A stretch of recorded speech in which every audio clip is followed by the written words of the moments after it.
Yang pertama, pada kesempatan yang mulia ini saya mengucapkan selamat kepada Bapak Gubernur dan Wakil Gubernur yang hari ini dilantik.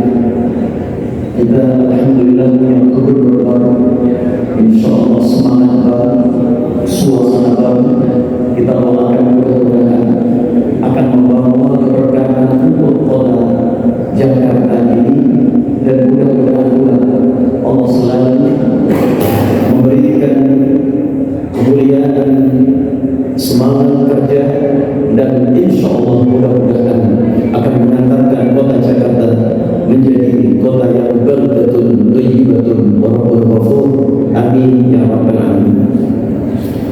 Bapak Ibu muslimin wal muslimat rahimakumullah, mari sejenak kita luangkan waktu kita untuk mendengarkan hadis-hadis Rasulullah sallallahu alaihi wasallam yang berkaitan dengan kita hidup ini harus berharap dengan rahmat Allah.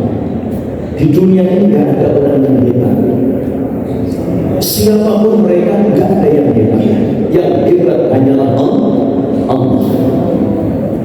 Maka kalau ada orang menyombongkan diri karena prestasi apapun,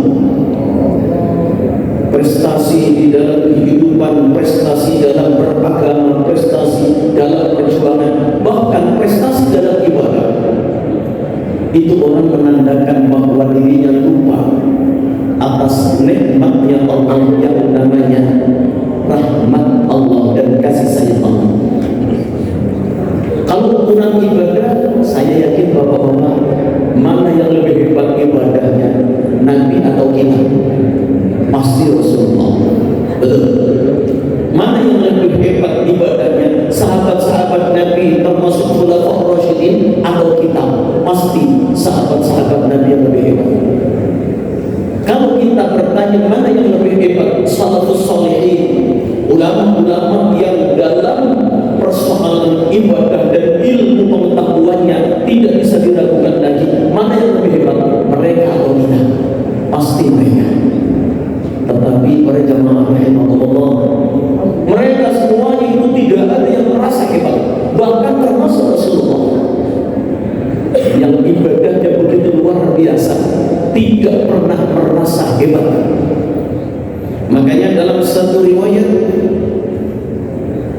beliau berkata, Nabi sallallahu alaihi wasallam dari Abu Hurairah radhiyallahu ta'ala anhu, anna Nabiy sallallahu alaihi wasallam qala, kata Nabi,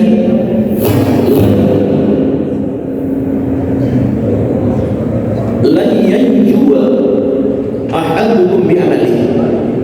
Ketika Nabi sampaikan kepada seluruh sahabat yang hebat-hebat, kalian wahai sahabat-sahabatku tidak akan pernah selamat di dunia ini dan di akhirat kelak nanti dengan amal perbuatan kalian, dengan ibadah kalian, dengan perjuangan kalian.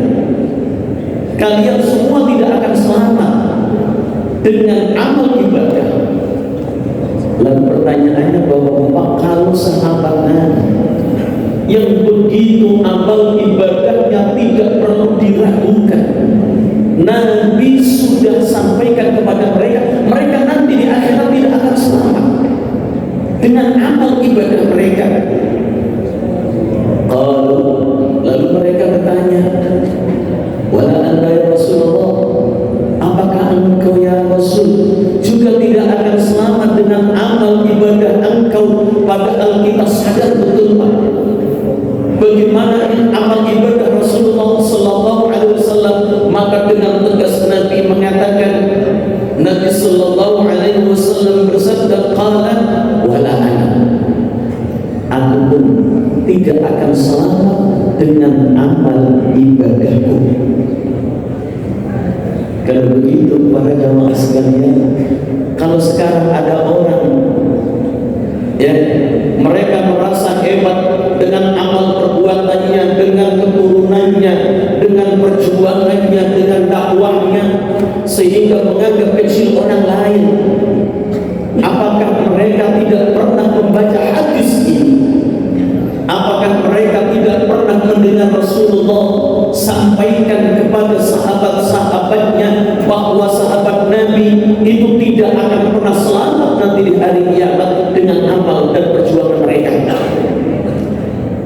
Kira-kira orang-orang itu, apakah mereka tidak pernah mendengar hadis-hadis seperti ini? Saya yakin mereka mungkin pernah mendengar, tapi mereka sendiri lupa. Para jamaah rahimahullah, Nabi tegas, wala aku pun nanti di akhirat tidak akan selamat dengan amal ibadah yang telah aku berbuat.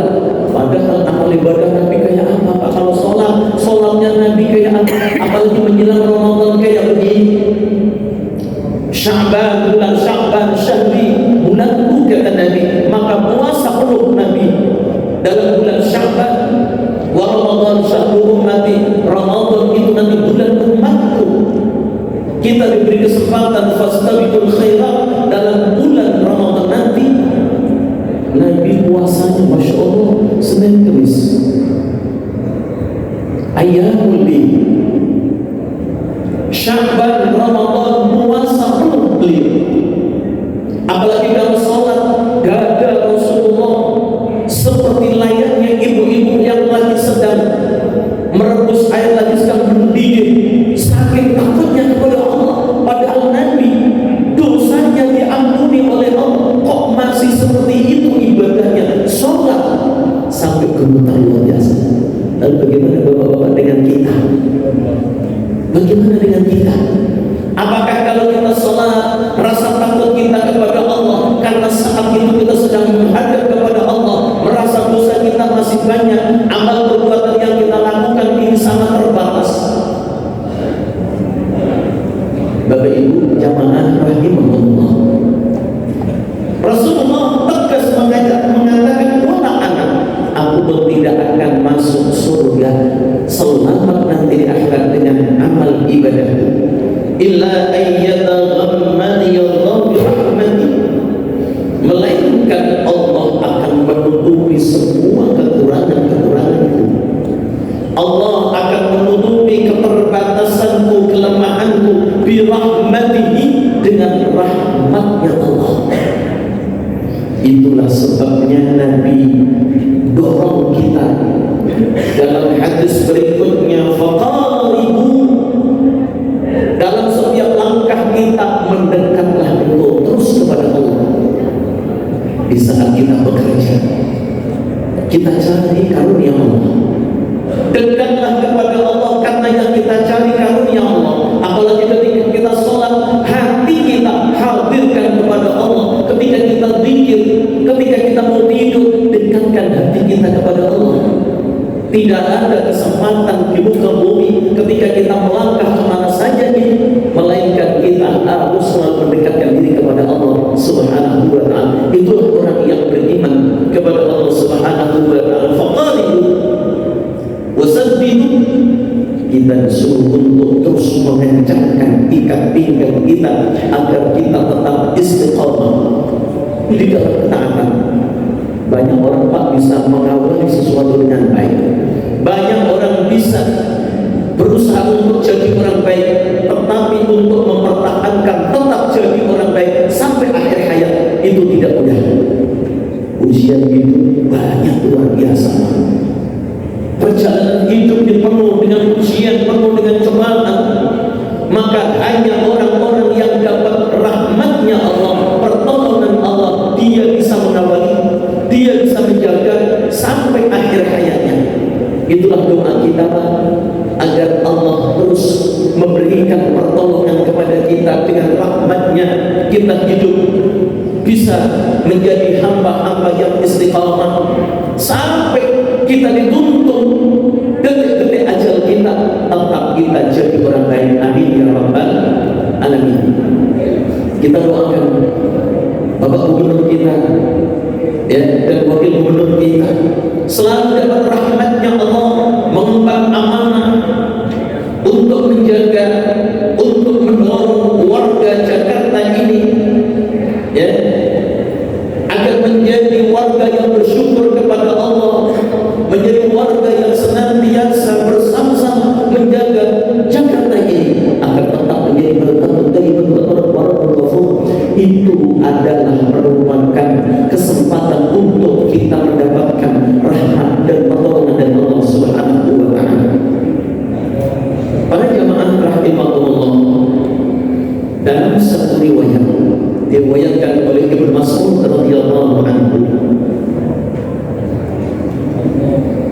lan tazala rahmatu bin nasi yaumil qiyamah.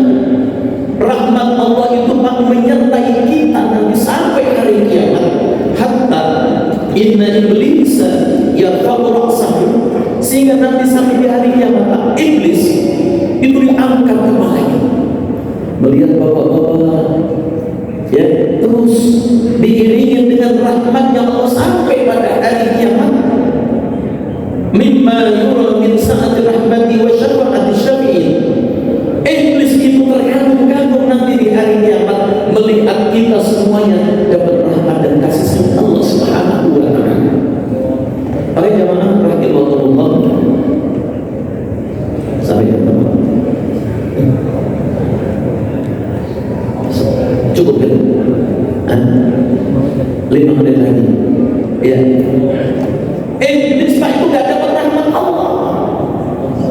Makanya ketika rahmat Allah Subhanahu wa ta'ala saat itu disertakan kepada kita, kita saat itu berbahagia, bersenang-senang dengan rahmatnya Allah Subhanahu wa ta'ala.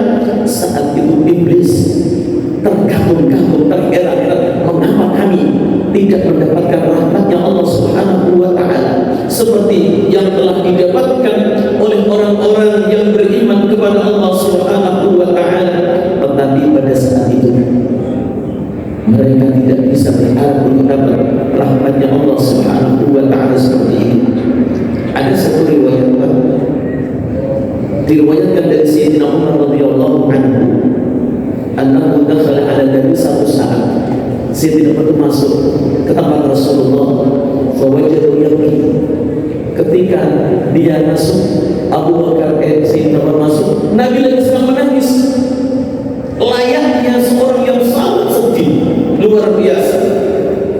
Faqala, maka pada saat itu Sayyidina Umar bertanya, ma yubkika ya Rasulullah, aku melihat engkau menangis dengan kondisi yang sedih seperti ini, ada apa ya Rasulullah? Sayyidina Umar bertanya, apa kata Rasul? Qala, Nabi bersabda, ja'ani Jibril alaihissalam, malaikat Jibril baru saja datang kepadaku. Wa qala, dan Jibril berkata, inna Allah yastahi an yu'adziba ahadan, sesungguhnya Allah malu, kata malaikat Jibril, sesungguhnya Allah malu untuk menyiksa orang Islam qad syaba, yang telah menjadi orang Islam sampai berubah. Nah, ini beruntung yang sudah pada berubah. Ada yang belum benar. Kalau yang rambut masih hitam nih kayak Pak Ali, bentar lagi.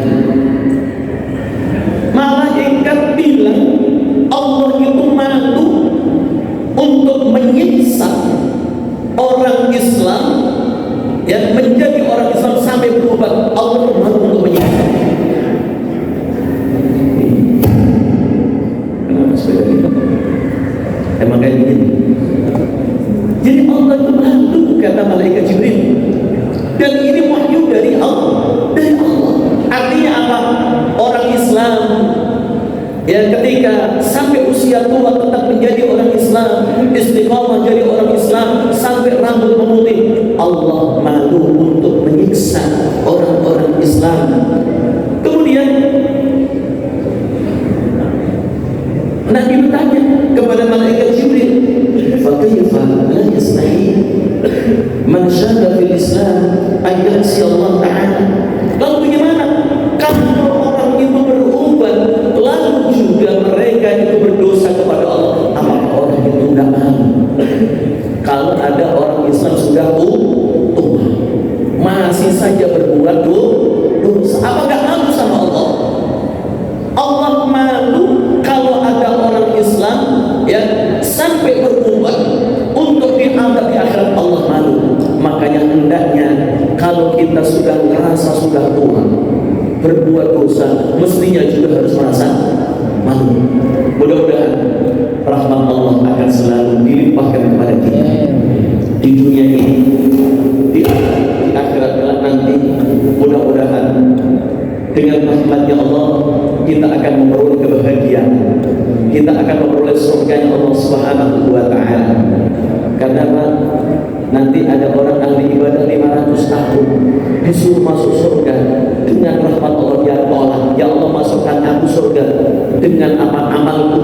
Langsung malaikat coba timbang, ini orang gak terima kasih, lalu ditimbang mata sebelah dengan amal 500 tahun, ternyata masih berat nikmatnya mata sebelah kiri.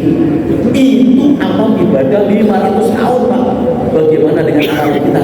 Maka tidak ada yang perlu dan patut kita sombongkan.